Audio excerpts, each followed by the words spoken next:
اگر ایک دل ایسا ہو جس میں اللہ پر توکل یا بھروسہ نہ ہو، یا پھر اگر آپ یہ سمجھیں کہ ایک ایسا دل ہے جو ٹرسٹ نہیں کرتا، تو یہ ایک بیمار دل ہے، اور اس بیمار دل کا علاج کرنا بہت ضروری ہو جاتا ہے۔ اکثر اوقات ایسا ہوتا ہے کہ ہم لوگ اللہ تعالیٰ کے فیصلوں کے اوپر ناراض ہو جاتے ہیں، یا ہمیں سمجھ نہیں آتی کہ آخر ایسے فیصلے کیوں ہو رہے ہیں، اور ہم اس طرح کے سوال کرتے ہیں کہ آخر میرے ساتھ ایسا کیوں ہو رہا ہے، why is this happening to me, یا یہ واقعہ میری زندگی میں آخر کیوں پیش آیا۔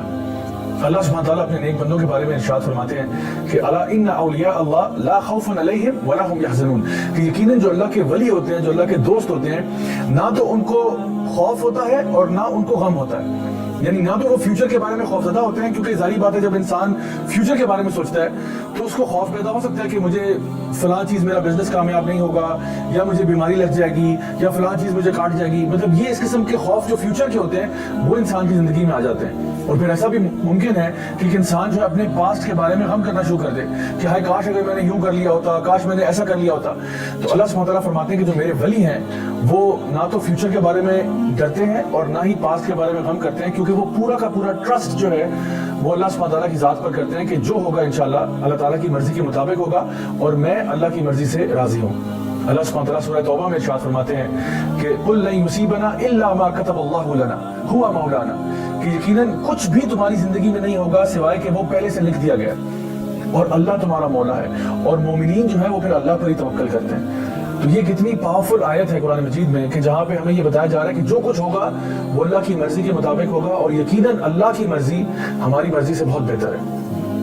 اللہ سبحانہ تعالیٰ فرماتے ہیں سورہ توبہ کی آخری آیت میں فَإِن تَوَلَّوْا فَقُلْ حَسْبِيَ اللَّهُ لَا إِلَهَ إِلَّا هُوَ عَلَيْهِ تَوَكَّلْتُ وَهُوَ رَبُّ الْعَرْشِ الْعَظِيمِ، کہ اگر وہ آپ سے منہ پھیر لیں تو پھر حسبی اللہ، اللہ میرے لیے کافی ہے، لا الہ الا ہو، میں اللہ کے سوا کسی کی عبادت نہیں کرتا، علیہ توکلت، اور اگر توکل کرتا ہوں، اگر بھروسہ کرتا ہوں تو اللہ پر ہی کرتا ہوں۔ کیوں کرتا ہوں؟ وَهُوَ رَبُّ الْعَرْشِ الْعَظِيمِ، کیونکہ عرش عظیم کا مالک جو اللہ ہے۔ تو جب ساری کائنات اللہ تعالیٰ کے قبضہ قدرت میں ہے، جب ہم کہتے ہیں کہ ان اللہ علی کل شیء قدیر، ہر چیز پر اللہ تعالیٰ قادر ہے، تو پھر اللہ پر ہی بھروسہ کرنا بنتا ہے۔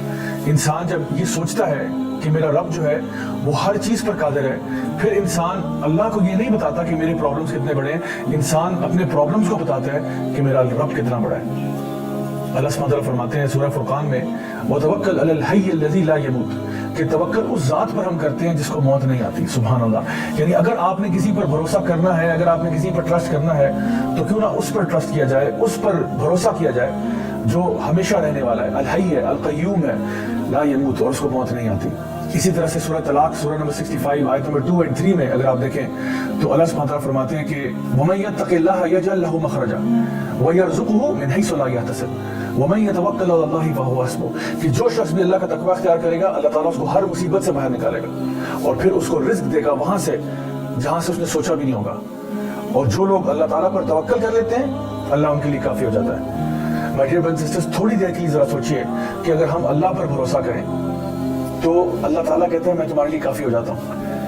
تو اگر اللہ ہمارے لیے کافی ہو جائے تو اس کے بعد زندگی میں کوئی ٹینشن رہتی ہے، کوئی پریشانی رہتی ہے؟ سو اس لیے دل کے اطمینان کے لیے، دل کے سکون کے لیے اللہ تعالیٰ پر بھروسہ کرنا سیکھیں، اور آپ یقین جانیں کہ اگر پورے اسلام کی روح نکالی جائے،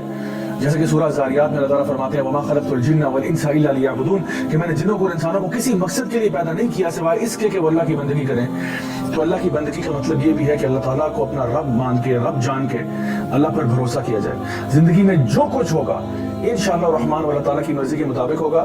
ہم نے اپنی طرف سے کوشش ضرور کرنی ہے، کسی بھی راہ کی طرف ہم جاتے ہیں، کسی بھی پاتھ کو ہم لیتے ہیں، ہم نے اپنی طرف سے کوشش ضرور کرنی ہے۔ جیسے کہ نبی کریم صلی اللہ علیہ وسلم کی حدیث میں ترمذی شریف میں آتا ہے کہ ایک شخص، ایک صحابی تھے جو کہ اپنا اونٹ انہوں نے ایسے آزاد چھوڑا ہوا تھا، تو نبی کریم صلی اللہ علیہ وسلم نے ان سے پوچھا کہ بھئی تمہارا اونٹ ایسے آزاد کیوں ہے، آخر کیا وجہ ہے اس کی؟ تو انہوں نے کہا کہ میں اللہ پر توکل کر رہا ہوں۔